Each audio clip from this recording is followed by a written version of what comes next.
The story my father was a man who loved only one thing, the reflection of himself he saw in the world. He polished that reflection every day with power and money. And when my sweet James threatened to tarnish it with his simple, honest love, my father erased him. He didn't just take my husband, he took my voice, my youth, and my joy, leaving me a prisoner in my own life, pregnant with a child who would never know her father. For 60 long years, I held his monstrous secret in the silent, hollow chambers of my heart. But a heart can only hold so much darkness before it cracks. Today, the light gets in.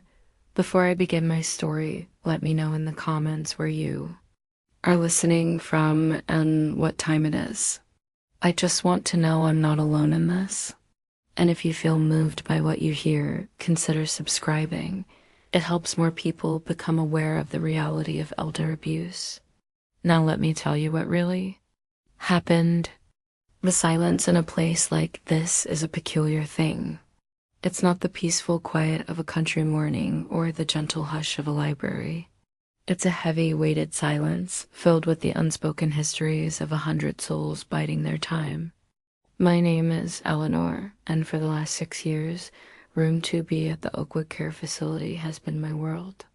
It's a clean room, a safe room, but it is not, and never has been, home. My days follow a rhythm dictated by the clatter of medicine carts and the soft, squeaking shoes of the nurses.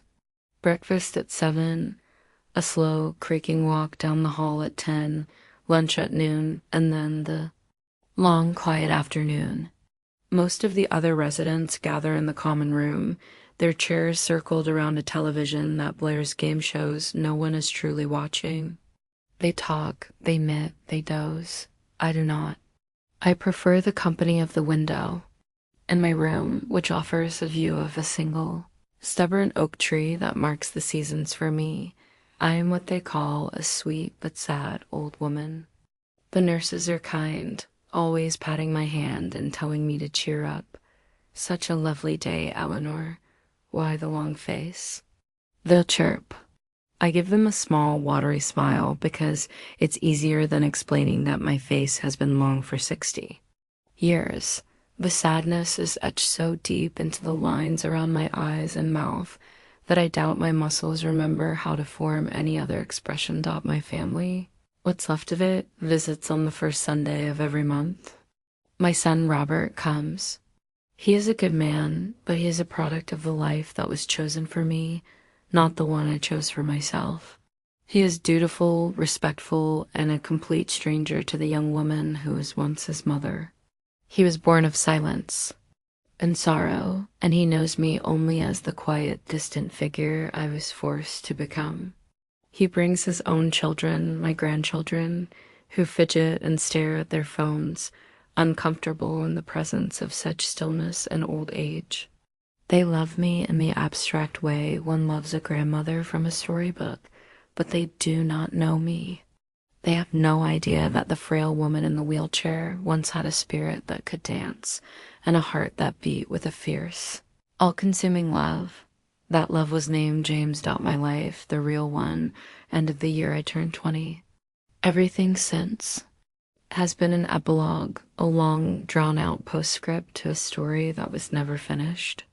The man everyone believed to be my great love, the father of my child, the man whose respectable name I carry, was not the love of my life.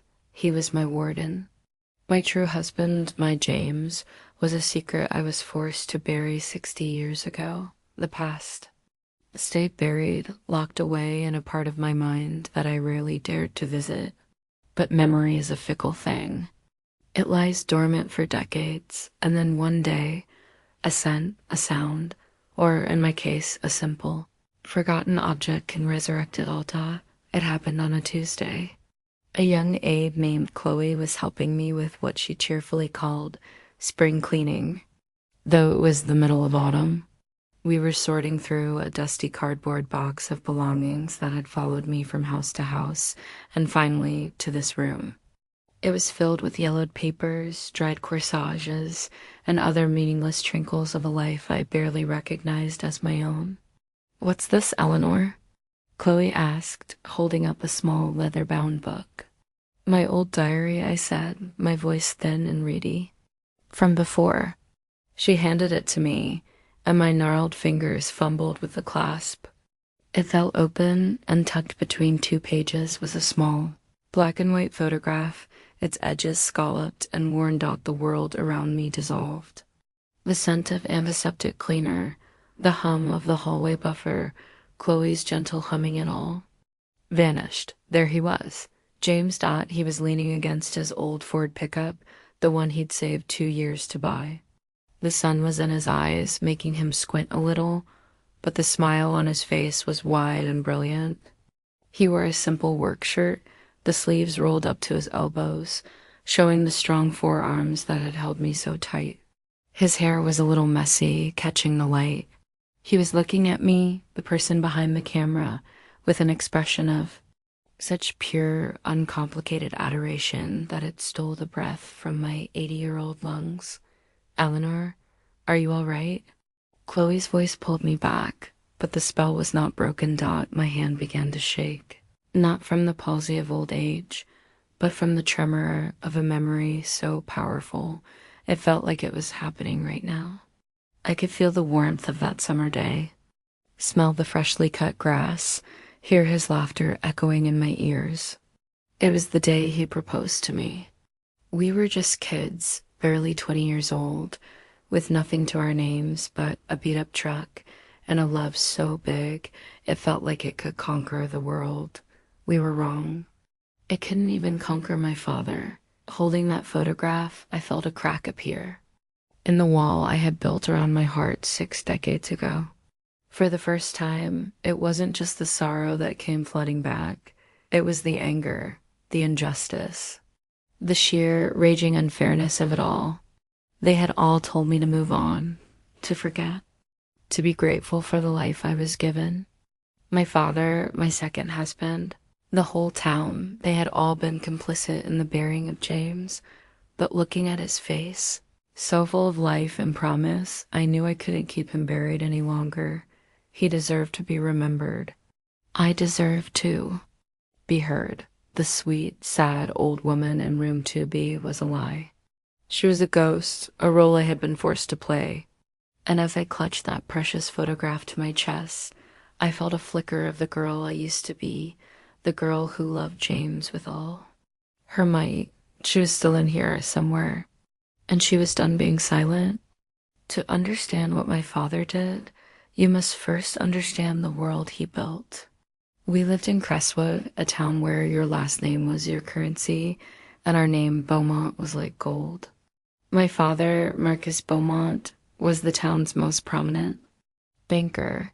He was a man carved from granite, tall and imposing, with a voice that never needed to be raised to command a room. His world was one of order, reputation, and control. Everything in its proper place. I was his only child, his little princess.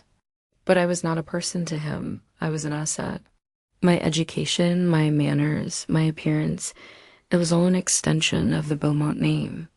He dressed me in fine clothes and sent me to the best schools, not for my own enrichment, but so I would be a suitable match for a boy from another family of equal or greater standing. My future was a business transaction he had been planning since my birth. Then James happened. And James did not fit into my father's ledger. James Miller was everything my father was not. He was not from a family of means. His father was a mechanic, and his mother was a seamstress. He didn't have a prestigious education. He had calloused hands from working at his father's garage since he was a boy. He didn't speak with practiced eloquence. He spoke with a simple, honest warmth that made you feel like you were the only person in the world. We met at the town's summer fair. I was there with a group of my suitable friends, all of us bored and restless. He was running the ring toss game, a lopsided grin on his face as he coaxed quarters out of children. Our eyes met across the dusty midway, and in that single moment, I felt a jolt of recognition. As if my soul had been waiting for his. He was handsome, in a rugged, sun-kissed, way that was entirely different from the pale, polished boys my father approved of. But it was his eyes that captured me. They were a clear, startling blue, and they held no pretense, no calculation. They just saw me, Eleanor, not Eleanor Beaumont, the banker's daughter. Our courtship was a secret, stolen in moments. We met in the evenings by Miller's Pond, far from the prying eyes of the town. We would sit on the tailgate of his pickup truck, sharing a bottle of soda pop and talking for hours. He didn't care about my family's money or status.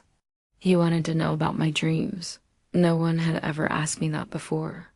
I confessed that I wanted to be an artist, to paint landscapes, a silly, impractical dream that my father had dismissed as a hobby for a wife. James didn't think it was silly. He brought me a set of watercolor paints the next week, bought with money he had saved. With James, I felt alive for the first time. He showed me a world beyond my father's gilded cage, a world of greasy hands, loud laughter, and simple joys. He taught me how to change a tire and how to fish. I, in turn, read him poetry and told him about the far-off places in my books. We were from different worlds, but in our little bubble by the pond, we were just Eleanor and James, and we were deeply, irrevocably in love. Of course, a secret like ours couldn't last forever in a town as small as Crestwood. My father found out. I will never forget the night he confronted me.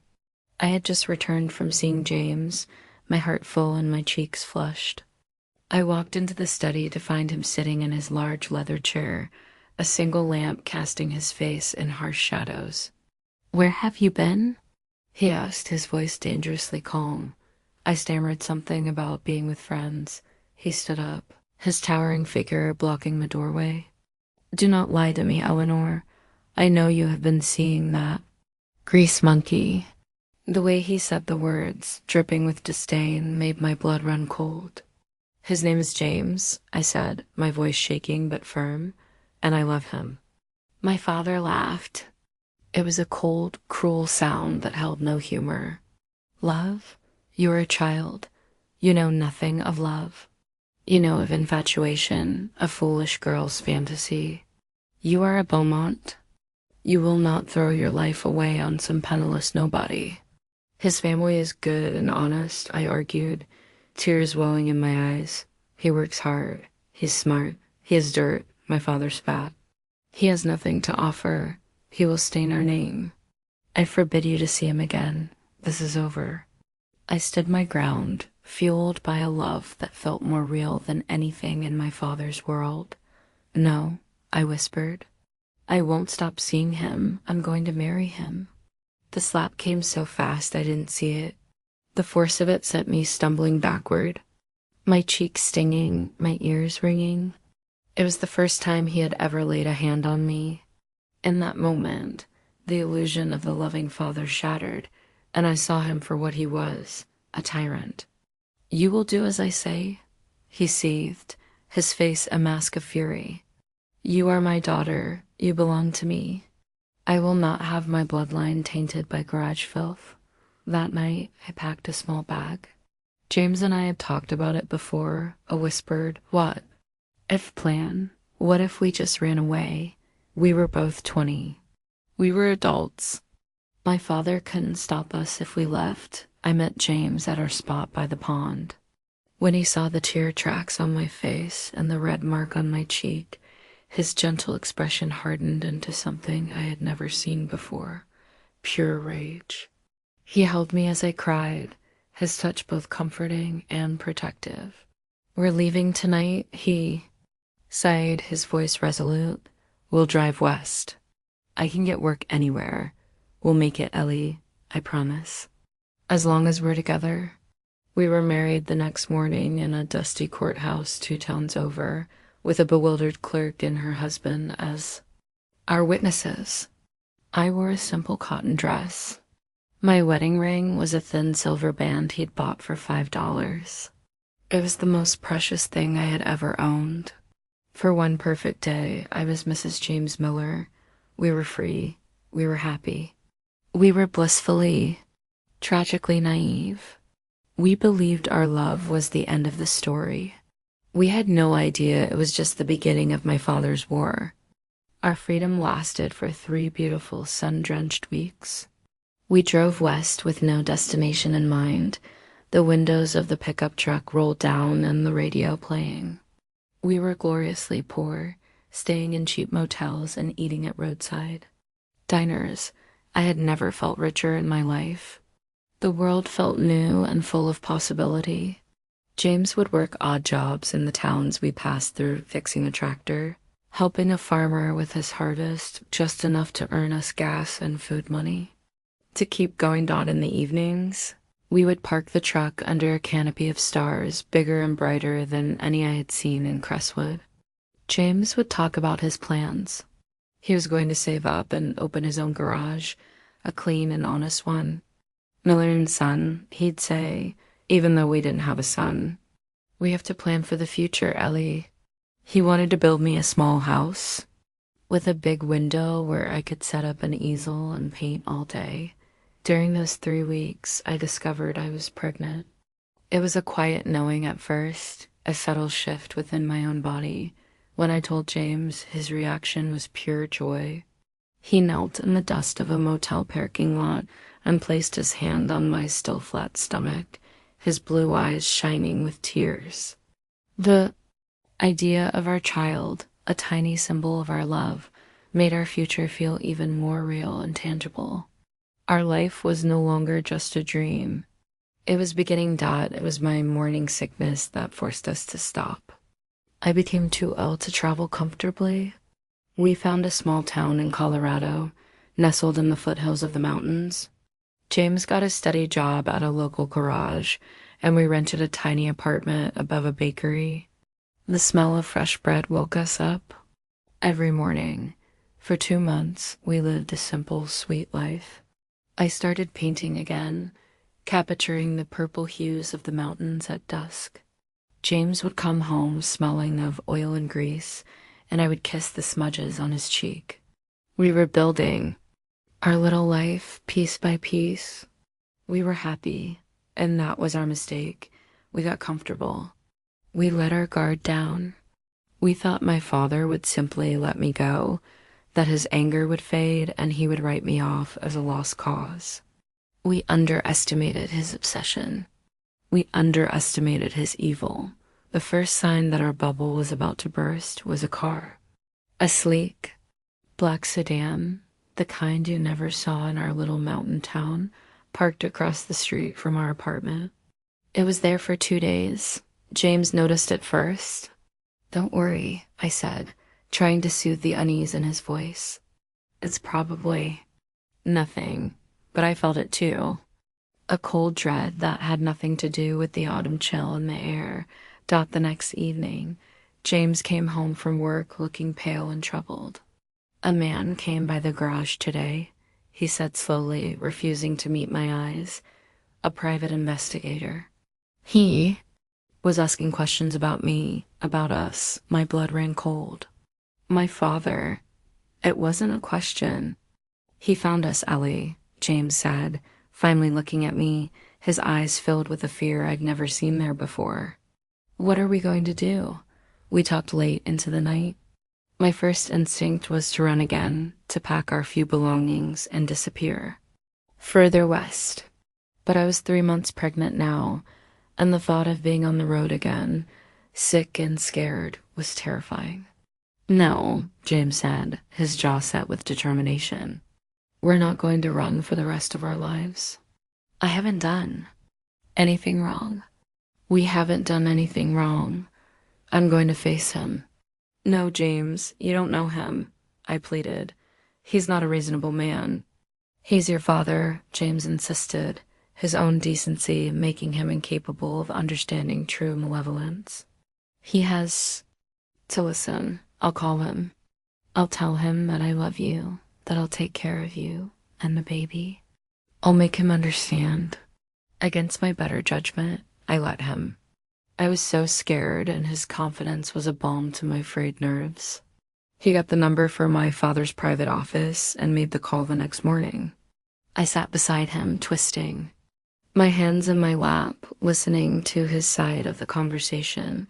His tone was respectful, firm. "Mr. Beaumont, this is James Miller, ... Yes, sir. Sir, I know you're angry, but I love your daughter.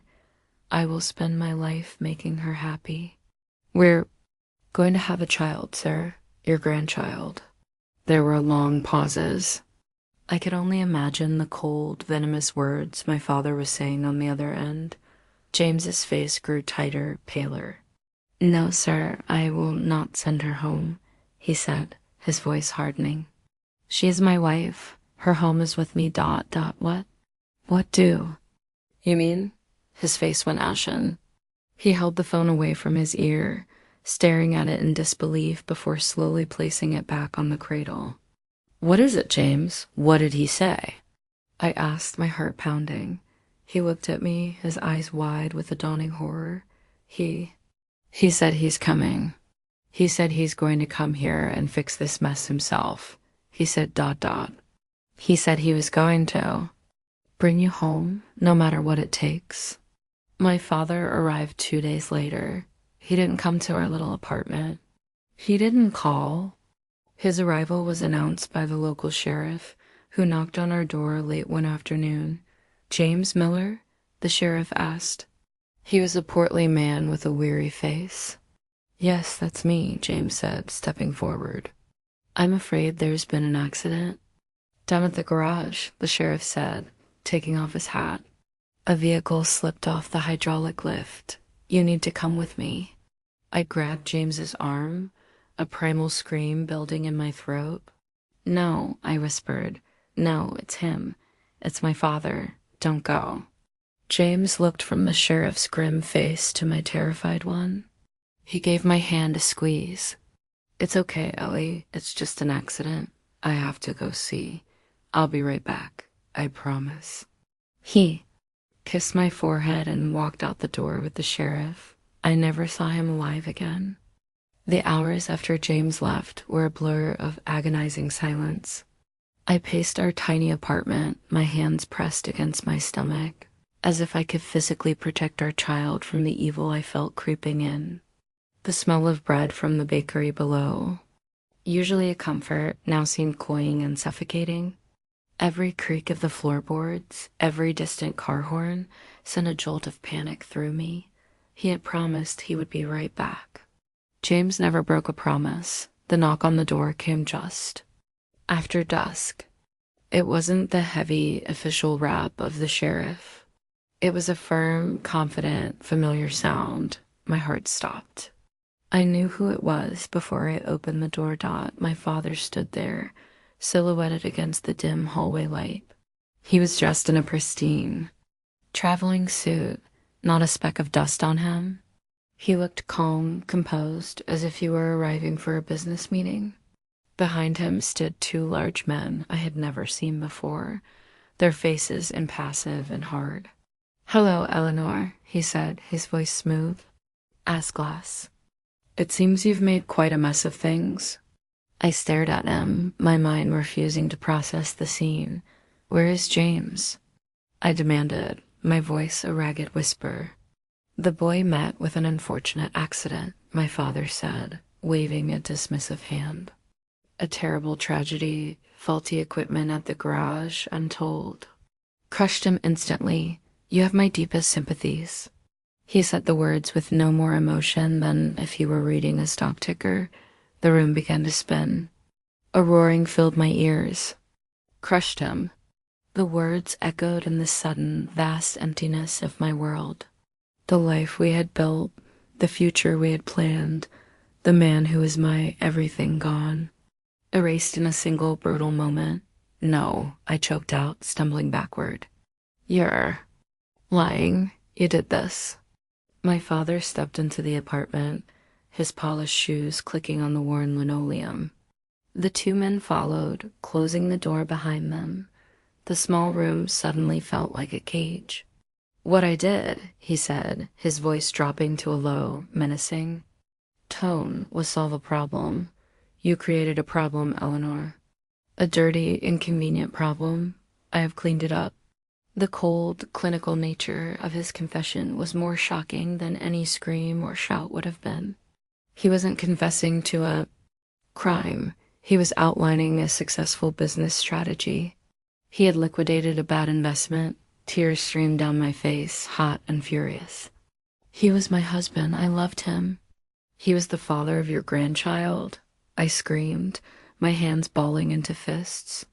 He was a temporary embarrassment. My father corrected me, his eyes like chips of ice. And that brings us to the second part of this problem, the child. He gestured toward my stomach.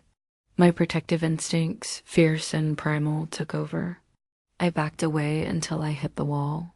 You won't touch my baby. That baby, he sneered, is the last remaining evidence of your disgusting little rebellion. It carries his filthy blood, but it is also growing inside my daughter. This presents a complication. He began to pace the small room, his steps deliberate and threatening. So here is what is going to happen. You are going to pack your things. You're coming home with me tonight. You will mourn your husband for a respectable but brief period. The story will be that he was a troubled young man you eloped with in a fit of youthful foolishness, and that he died tragically. A sad tale, but one that can be managed. He stopped in front of me, looking down at me with utter contempt. Then, in a few months, I will arrange a proper marriage for you. To a man of standing. A man I have already selected, Richard Anderson. His father is a colleague of mine. Richard is a stable, if unexciting man. He understands the situation and has agreed to be discreet. He will marry you, give the child his name, and raise it as his own. No one will ever know it is not his. I stared at him, horrified. He had planned everything. He had murdered my husband and was now auctioning me off to the highest bidder, all to preserve his precious reputation. I won't do it, I said, the words. Tasting like ash, I'll tell everyone what you did. I'll go to the police right now. My father smiled, a thin, cruel slash across his face. And who will they believe, Eleanor? A hysterical, pregnant girl who ran away from home? Or Marcus Beaumont, the most respected man in Crestwood? I have already spoken to the local sheriff. I explained the tragic situation, my grief over my daughter's foolishness, my desire to bring her and my unborn grandchild home safely. I made a generous donation to the policeman's benevolent fund. The case of the accidental death of James Miller is already closed. He let that sink in. The web he had woven was intricate and strong. I was utterly trapped. If you refuse, he continued, his voice dropping to a deadly whisper, if you make a sound, if you try to fight me on this, then I will be forced to solve the problem of the child in a more permanent way. Do you understand me? You will get on. A table and a doctor I know will take care of it. You will lose everything. The choice is yours.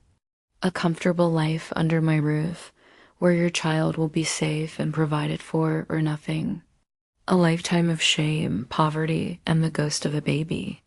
You chose to sacrifice for your pride. He had me. He knew my weakness. He was using the last piece of James, the first had left, our unborn child, as a weapon against me. To save my baby, I had to surrender my life. I had to let my husband's murderer win, Dot. It wasn't a choice. It was a sentence. Looked around the small apartment, at the paintings I had made, at the worn armchair where James used to sit, at the whole life we had built from nothing but love. And I knew it was over, Dot. My sobs came then, harsh and guttural, the sound of a soul. Breaking, I sank to the floor, defeated. My father watched me, his expression unreadable, before turning to his men. Pack her things, he ordered, only what's necessary. Leave the rest of this filth behind. As one of the men began to roughly pull my clothes from the closet, my father knelt down in front of me. He grabbed my chin, forcing me to look at him. You will learn to be grateful, Eleanor, he whispered, his breath cold against my skin. I am saving you from yourself. From now on, you are my daughter again, and you will do exactly as you are told. The journey back to Crestwood was a silent, waking nightmare. I sat in the back of my father's luxurious car, flanked by his two nameless henchmen, watching the moonlit mountains that had been my sanctuary disappear behind us. I was no longer Eleanor Miller, a wife and soon-to-be mother living a life of my own making. I was Eleanor Beaumont again, a possession being returned to its owner. We arrived at the grand house of my childhood just before dawn. It looked the same, the manicured lawns, the imposing white pillars, but it felt different. It was no longer my home. It was my prison. My father led me to my old bedroom, which had been kept exactly as I had left it, a museum of the girl I used to be. You will stay in this room, he commanded. Your meals will be brought to you. You will not leave this house. You will not make any phone calls. You will speak to no one until I tell you to. The months that followed were a long, slow descent into a living hell. I was a ghost in my own home, confined to a single room while my body swelled with James's. Child, the grief was a physical weight, so heavy it was often hard to breathe. I would lie in bed for hours, staring at the ceiling, replaying my last moments with James over and over again.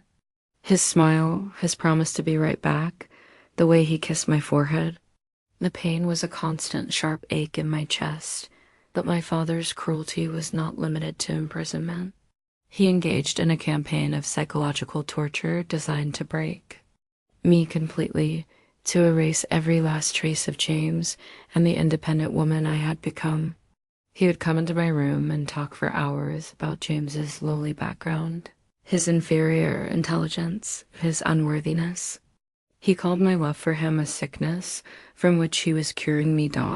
He would leave newspaper clippings on my food tray, articles about the tragic accident in Colorado, with quotes from the sheriff praising Mr. Marcus Beaumont for his stoicism and generosity in the face of his daughter's scandalous behavior.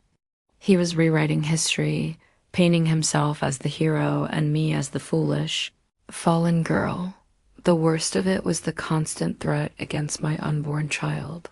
He never let me forget that the baby's life depended on my absolute compliance. The Anderson boy is a good match, he'd say. He will give this child a respectable name. Be grateful, Eleanor. A lesser man would not be so willing to take on another man's leftovers. Every word was a carefully aimed dart, meant to strip me of my dignity and my will. I stopped speaking. What was the point? There was no one to hear me. My mother had passed away years before, and we had no other close family. The household staff were loyal to my father, their silence bought and paid for. I retreated deep inside myself, to the one place he couldn't reach. I focused all my energy on the tiny life growing inside me. I would hum the songs James used to sing, my hand resting on my belly, whispering to the baby about its real father, the brave, kind man who loved us both so much. That was my secret rebellion. When I was 6 months pregnant, my father deemed me ready to be reintroduced to society. He brought Richard Anderson to the house for a formal introduction. Richard was a tall, pale man with thinning hair and nervous eyes. He looked at me with a mixture of pity and obligation. He knew the truth, or at least my father's version of it. He knew I was damaged goods, a problem his family had been paid to solve. Our courtship, if you could call it that, was a series of stilted, supervised meetings in my father's study. We barely spoke. There was a chasm of unspoken horror and shame between us.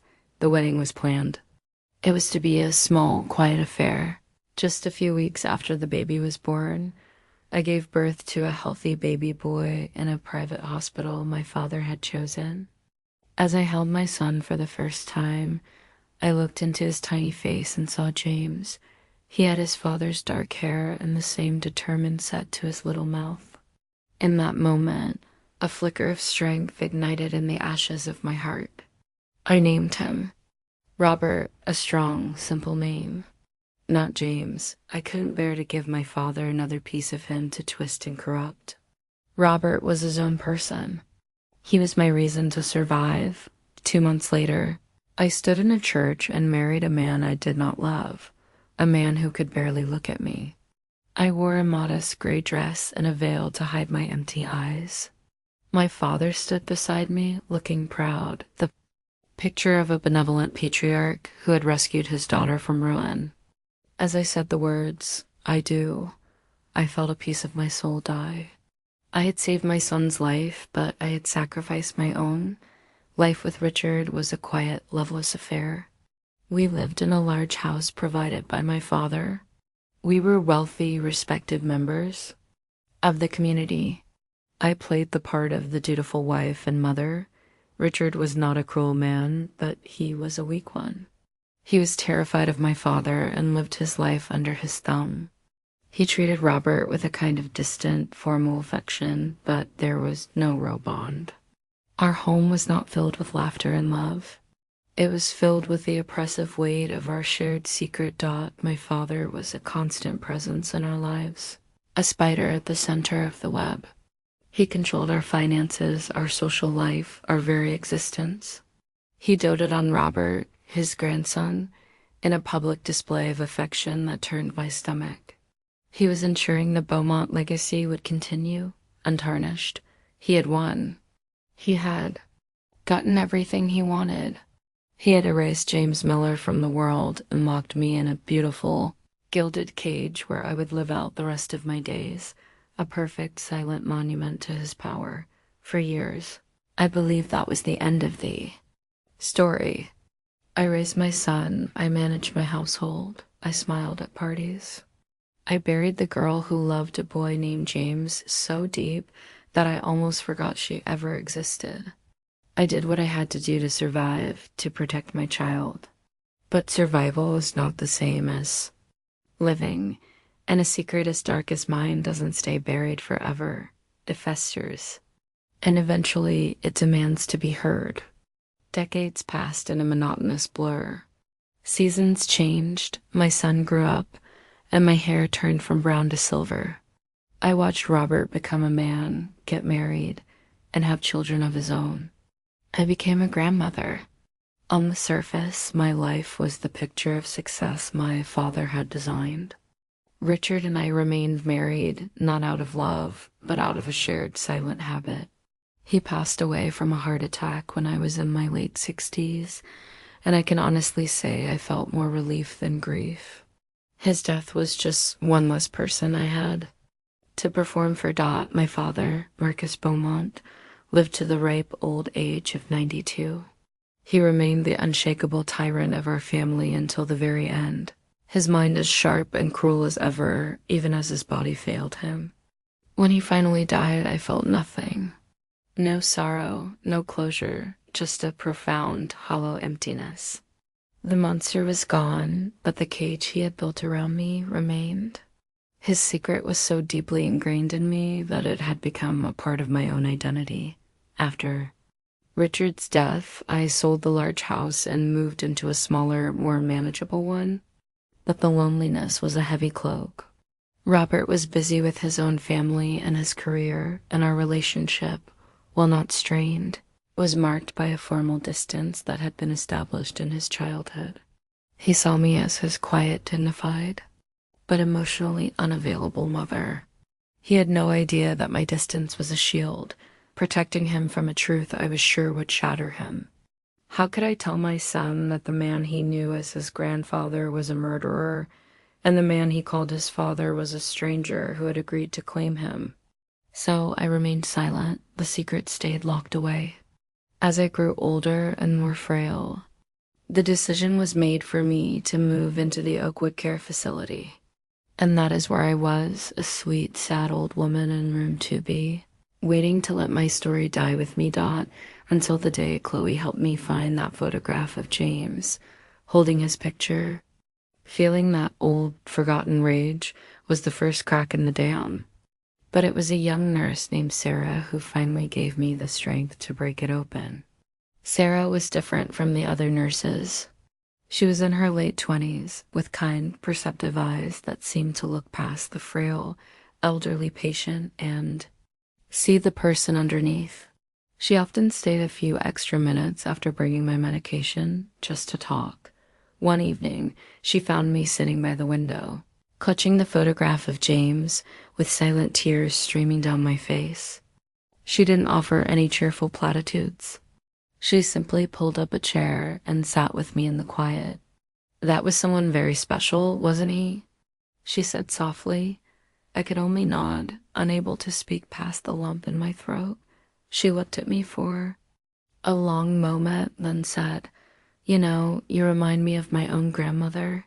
She was the strongest woman I ever knew, but she carried a lot of sadness with her. She grew up in a home where her father was not a kind man. She never spoke about the details, not until the very end of her life. When she finally told me, she said it was like letting go of a stone she'd been forced to carry her whole life. Her words resonated deep within me, a stone I'd been forced to carry. That was exactly it. A heavy, jagged stone that had weighed down my heart for 60 years. She said silence was its own kind of prison," Sarah continued, her voice gentle. She wished she had spoken up sooner, not for revenge, but for herself, so that people would know her true story. We sat in silence for a while longer. Sarah's story was a key, turning a lock inside me that had been rusted shut for decades. I looked from her compassionate face to the smiling, youthful face of James in the photograph. What had my silence accomplished? It had protected my father's reputation. It had allowed murderer to live and die a respected man. It had denied James the dignity of being remembered. And it had cost me my own life, my own truth. I had kept the secret to protect Robert. But Robert was a man of 60 now, with a life of his own. Was I still protecting him, or was I just protecting myself from the pain of telling the truth? Sarah's grandmother was right. The silence was a prison, and I was tired of being its inmate. "His name was James," I said, my voice hoarse from disuse. It was the first time I had spoken his name aloud to another soul in 60 years. The words felt strange and powerful on my tongue. Sarah smiled, a soft, encouraging smile. "Tell me about him, Eleanor." And so I began to talk. The story didn't come out all at once. It came in fragments, pieces of memory returning to me as I spoke. I started with the summer fair, with his lopsided grin and his kind eyes. I told her about our secret meetings by the pond, about his dream of opening his own garage, about the way he made me feel alive. Over the next few days during her shifts, I told her everything. I told her about my father's rage, about our escape, about our few perfect weeks of freedom. And then, with tears that had been held back for a lifetime, I told her about the black sedan, the sheriff, and my father's monstrous bargain. Sarah listened without judgment, without interruption. She simply held the space for my story, her presence a silent testament to my pain. With every word I spoke, I felt the stone in my chest grow a little bit lighter. I was pulling the poison out, one memory at a time. The act of speaking the truth, of having someone bear witness to it, was more liberating than I could have ever imagined. When I finally finished, days later, I was exhausted but clear-headed. The deep, pervasive sadness that had clouded my existence for so long had begun to recede, replaced by a quiet, firm resolve. "What you went through, it's unspeakable," Sarah said, her own eyes wet with tears. "Eleanor, you are the strongest person I have ever met." "I haven't been strong," I corrected her. "I've been silent." "No," she insisted, taking my hand. "You survived, you protected your son, and now you're claiming your truth. That is the ultimate strength." I knew then what I had to do. It wasn't about punishment or revenge anymore. My father was long dead. It was about honor. It was about reclaiming my own story from the lies my father had built. It was about giving James back his name. And it was about finally, after all these years, introducing my son to the mother he never knew. My decision was made. The next time Robert came for his monthly visit, I would tell him everything. The thought was terrifying. It was one thing to unburden myself to a compassionate stranger like Sarah. It was another thing entirely to detonate a bomb in the middle of my son's carefully constructed life. For 60 years, his identity had been built on a foundation of lies. I was about to tear it all down. The week leading up to his visit was the longest of my life. I rehearsed the words in my head, but they never sounded right. How do you tell your son his entire life is a fiction? I held the photograph of James, drawing strength from his image. I was doing this for him as much as for myself. The first Sunday of the month arrived, a bright, crisp autumn day. Robert came alone this time. His wife and children had a prior commitment. I was secretly relieved.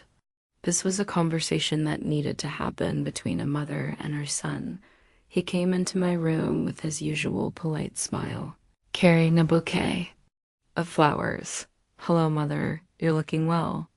"Robert, sit down," I said, my voice steadier than I expected. "Turn off the television. There's something I need to tell you." My tone must have alerted him that this was not our usual superficial visit. He looked at me, a flicker of concern in his eyes, and sat in the chair Sarah usually occupied.